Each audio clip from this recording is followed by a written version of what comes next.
Power drills are essential tools for both professional and DIYers alike, and knowing how to effectively utilize their various settings can help make a job quicker and easier, and prevents unnecessary damage to your drill or workpiece.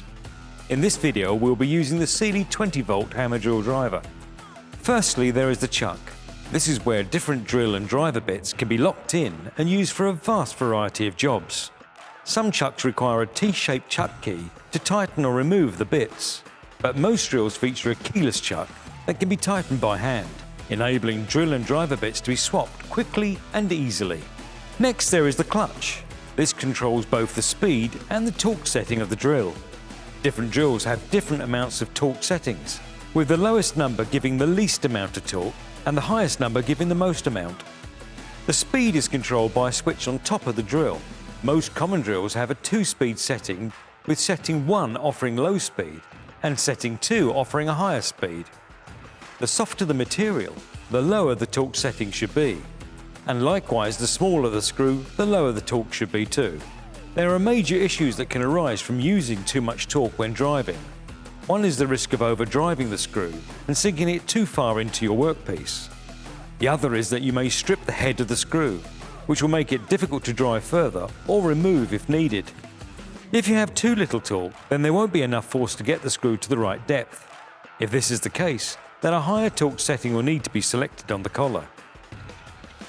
Some drills also have functions for specific jobs. This drill has 3: driving, which is shown by the screw icon, drilling, which is shown by the drill icon, and hammer function, which is the hammer icon. This should be used when drilling into harder materials such as brick or masonry. Next, there is the forward and reverse selector. The arrows on the button indicate the direction of rotation. Forward will turn the drill clockwise and should be used to tighten screws or drill, and reverse will rotate the drill anti-clockwise, allowing you to undo screws or remove the drill bit cleanly from a hole. Next, there is the trigger itself. This is normally pressure controlled, so the harder it's pressed, the quicker the drill rotates. It's recommended to apply minimum pressure to start with, then build up to the maximum pressure to maintain more control and avoid unwanted damage. There are many different drill and driver bits available for different jobs and materials, so make sure you're using the correct one for the job in hand to avoid damaging the workpiece or causing injury. For our other videos and how-to instructional guides, please visit our website at www.sealey.co.uk.